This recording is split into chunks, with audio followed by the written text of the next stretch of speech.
নমস্কার বন্ধুরা, welcome to ST unique sports. আজকে কিন্তু কলকাতা ডার্বি, আমরা আইএসএল সিজন 10-এর প্রথম কলকাতা ডার্বিটা দেখতে চলেছি এবং এই সিজনে আমরা রীতিমতন ডুরান্ড কাপের কলকাতা ডার্বি দেখে নিয়েছি, সুপার কাপেও কিন্তু ডার্বি ম্যাচ দেখেছি, কিন্তু আজকের ম্যাচটা একটা আলাদা লেভেলের ম্যাচ হতে চলেছে। আইএসএল এর ইতিহাসের দিকে তাকালে এখনো পর্যন্ত একবারও ইস্টবেঙ্গল ডার্বি ম্যাচ জিততে পারেনি। তো দিন বদলের আজকে পালা রয়েছে ক্লেটন সিলভাদের কাছে। তো ক্লেটনরা কি পারবে আজকের ম্যাচ জিতে নিতে? আজকে কোচ কিরকম পরিকল্পনায় তার দলকে নামাতে চলেছে সেই নিয়ে আমরা কথা বলবো এবং শেষ মুহূর্তে কিন্তু ইস্টবেঙ্গল দুর্দান্ত কাজ করে ফেলেছে। তো কি কাজ করেছে, কোন প্লেয়ারদের দলে নিয়েছে সেই নিয়েও আলোচনা করব আমরা এই ভিডিওতে। তাই ভিডিওটা শুরু থেকে শেষ পর্যন্ত দেখার অনুরোধ করলাম। আর ভিডিও ভালো লাগলে ভিডিওতে সকলে একটা করে লাইক করে দিও, আর যারা চ্যানেলে প্রথমবার এসেছো চ্যানেলটাকে সাবস্ক্রাইব করে পাশের বেল আইকনটাকে অন করে রেখো, আর যারা ফেসবুক পেজ থেকে ভিডিওটা দেখছো পেজটাকে ফলো করে নিও, তাহলে তোমাদের প্রিয় দলের খেলার সমস্ত আপডেট তোমরা এখানে পেয়ে যাবে। তো চলো আর দেরি না করে ভিডিও শুরু করা যাক। প্রথমেই যদি আমরা কথা বলি একটুখানি ইস্টবেঙ্গলের ক্যাপ্টেন ক্লেটন সিলভাকে নিয়ে, তো ক্লেটনকে নিয়ে আলাদা করে কিছু বলার নেই। ইস্টবেঙ্গলের অন্যতম একজন সেরা বিদেশি প্লেয়ার এবং রীতিমতো লেজেন্ডারি প্লেয়ার হয়ে গেছে ক্লেটন সিলভা। তো আজকে ক্লেটন সিলভার 37তম জন্মদিন, তো আমাদের তরফ থেকে অনেক শুভেচ্ছা রইল এবং সে এই ভালো ফুটবলটা কিন্তু শেষ পর্যন্ত চালিয়ে যাক। আজকে আবার বড় ম্যাচ একদিকে, অপরদিকে ইস্টবেঙ্গলের ক্যাপ্টেনের জন্মদিন, তো ক্যাপ্টেনের জন্য অনেক শুভকামনা রইল। বড় ম্যাচে কিন্তু নিজের সেরা পারফরমেন্সটা ক্যাপ্টেন দিক। তো আজকে যদি আমরা ইস্টবেঙ্গলের প্লেইং 11-এর দিকে তাকাই, তো সেক্ষেত্রে কিন্তু কিছু প্লেয়ারকে ইস্টবেঙ্গল পাচ্ছে না, 4 বিদেশিকে নিয়েই ইস্টবেঙ্গলকে নামতে হবে। সৌভিক চক্রবর্তীকে কাঠ সমস্যায় পাওয়া যাচ্ছে না, তো অনেক সমস্যার মাঝেই ইস্টবেঙ্গলকে খেলতে হচ্ছে। কিন্তু সব সমস্যার সমাধান কিন্তু একটা মানুষ, সেটা হচ্ছে কার্লেস যখন আছে সেক্ষেত্রে কিন্তু ইস্টবেঙ্গল সমর্থকেরা একদম রীতিমতন তারা শিওর যে ম্যাচে কিন্তু ভালো ফলাফল হতে পারে। তো সেক্ষেত্রে কোচ আজকে কীরকম পরিকল্পনায় যাবে, তো এই মুহূর্তে কিন্তু ইস্টবেঙ্গল দল টানা 10 ম্যাচ কিন্তু অপরাজিত রয়েছে, তারা কিন্তু আজকের ম্যাচেও চাইবে পয়েন্ট নিয়ে আসতে। সেক্ষেত্রে কোচ কিন্তু যে হাতে অপশানগুলো রয়েছে তাদের নিয়েই দল সাজাবে এবং খুব একটা উইনিং কম্বিনেশনের দল কিন্তু কোচ ভাঙতে চাইবে না। এবার যদি আমরা ইস্টবেঙ্গলের দল নিয়ে কথা বলি, তো ফার্স্ট 11-এ হয়তো খুব বেশি পরিবর্তন আমরা দেখতে পাবো না, কয়েকটা জায়গায় যেগুলো পরিবর্তনের প্রয়োজন সেগুলোই হবে। তো গোলকিপারে গিল শুরু করবে, সেন্টার ব্যাক প্লেয়ার হিসাবে কিন্তু লালচং নুঙ্গার সঙ্গে হিজাজি মাহেরকেই প্রথম থেকে শুরু করানো উচিত এবং লাল এবং হিজাজি কিন্তু ফাইনাল ম্যাচে দুর্দান্ত ফুটবল খেলেছিল সুপার কাপে। এছাড়া পারদও কিন্তু ভালো পারফরমেন্স দিয়েছিল। তো এই দুজনকে সেন্টার ব্যাক রেখে দুজন সাইড ব্যাক, একদিকে নিশু কুমার, অপরদিকে কিন্তু মোহাম্মদ রাকিব। এবার নিশুর জায়গায় যদি কোনোভাবে ভাবে মন্দারাও দেশাই, সেক্ষেত্রে মন্দারাও অপশানটা রয়েছে, কোনো রকম অসুবিধা নেই।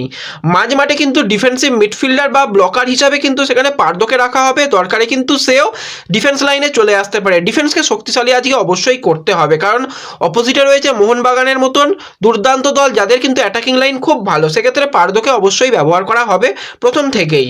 মাঝমাঠ প্লেয়ার হিসাবে সেখানে সৌভিক চক্রবর্তীর জায়গায় অজয় ছেত্রীকে নিয়ে আসা হবে। তো অজয় এবং সৌল ক্রিস্পোকেই হয়তো আমরা প্রথম থেকে দেখতে পাবো।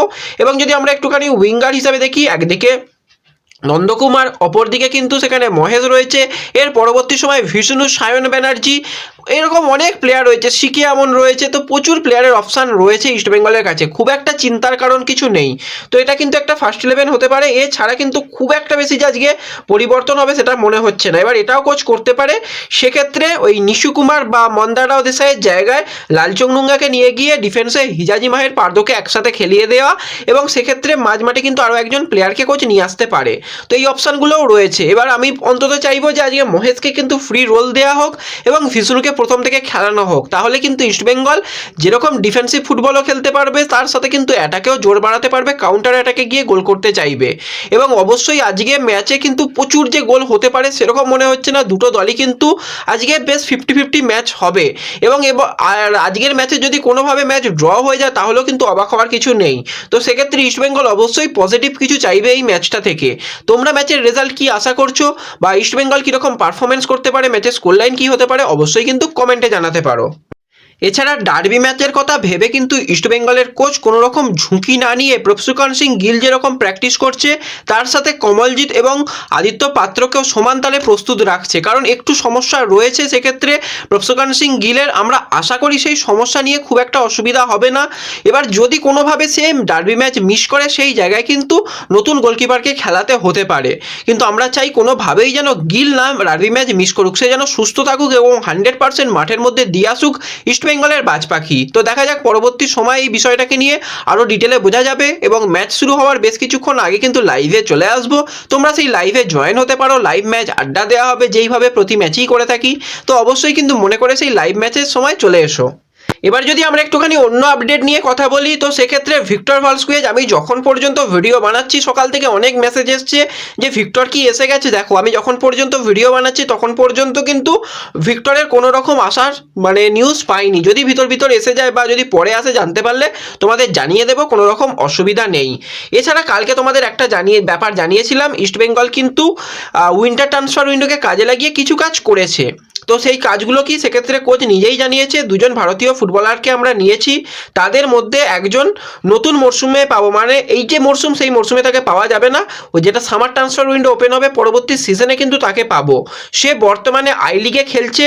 এছাড়াও কিন্তু আরও একজন ফুটবলারকে আমরা নিয়েছি, টিঙ্কুজ কুঞ্জম। ও দীর্ঘদিন স্পেনেও খেলেছে এবং ভারতীয় পাসপোর্ট তার রয়েছে। তো টিঙ্কুজ কুঞ্জমকে আমরা রীতিমতন অনেক দিন ধরে ইস্টবেঙ্গলে দেখতে পাচ্ছি। চুলের রংটা একটু আলাদা রকম, তোমরা এই প্লেয়ারকে দেখেছো রীতিমতন। সুপার কাপেও স্কোয়াডে তাকে রেজিস্টার করানো ছিল। তো সেক্ষেত্রে এই দুজন প্লেয়ার।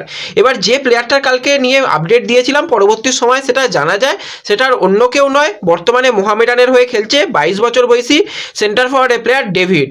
তো ডেভিডের সঙ্গে তো ইস্টবেঙ্গলের লিঙ্ক আপ অনেক দিন ধরেই ছিল। তো একটা সময় কিন্তু বর্তমান পত্রিকা থেকে একটা আপডেটও দেওয়া হয়েছে যে ডেভিডকে কিন্তু ইস্টবেঙ্গল সাইন করাতে পারে।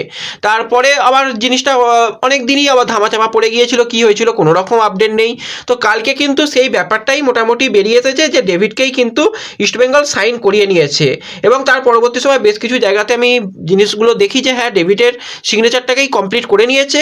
এবার অনেকেই হয়তো রাগ করছো যে না, ডেভিডকে নিয়ে নিয়েছে, খুব খারাপ হলো। দেখো, মোহামেডানের সঙ্গে 2024 সাল পর্যন্ত কন্ট্রাক্ট, 2024-এর 31শে মে পর্যন্ত কোনোভাবেই সেই ইস্টবেঙ্গলে আসবে না। বাকি আই লিগের ম্যাচগুলো মোহামেডানের হয়ে খেলবে এবং আমরা সকলেই চাই মোহামেডানের হয়ে দুর্দান্ত ফুটবল খেলুক, গোল করুক, দলকে চ্যাম্পিয়ন করে মোহামেডানকে আইএসএলে তুলুক, আমরা সকলেই চাই। আর মোহামেডান যেহেতু আইএসএল পরবর্তী সময় খেলবে, সেক্ষেত্রে ডেভিড তো থাকতে পারতো। দেখো, ডেভিড তো আইএসএল খেলতে চেয়েছিল, সেটা তো একদম সকলেই জানো। এছাড়াও কিন্তু আর একটা যেটা ব্যাপার, ইস্টবেঙ্গল কিন্তু এএফসির মতন জায়গাতে খেলবে। তো সেক্ষেত্রে আইএসএল এবং এএফসির দুটো সুযোগই কিন্তু থাকবে ডেভিডের কাছে। তো সেক্ষেত্রেই কিন্তু ডেভিড প্রি কন্ট্রাক্টে সাইন করেছে। এটুকুই আপডেট, এখনও পর্যন্ত অফিসিয়াল কনফার্মেশন আসেনি, কিন্তু যে সমস্ত জায়গাটাকে আপডেট দেওয়া হচ্ছে বা শিবাজিদা যেহেতু জানিয়েছে, সেক্ষেত্রে এই জিনিসটা হওয়ার সম্ভাবনা অনেকটাই বেশি। এবার দেখা যাক পরবর্তী সময় যদি অন্য কোনো আপডেটও বেরিয়ে আসে তোমাদের জানিয়ে দেবো। এই মুহূর্তে এই আপডেটগুলোই দেওয়ার ছিল। তো এই ভিডিওতে যদি ভিডিও ভালো লাগে ভিডিওতে লাইক করে দিও, চ্যানেলে প্রথমবার এলে চ্যানেলটাকে সাবস্ক্রাইব করে দিও, ফেসবুক পেজ থেকে দেখলে পেজটাকে ফলো করে নিও এবং ভিডিও সকলের সঙ্গে শেয়ার করে দিও।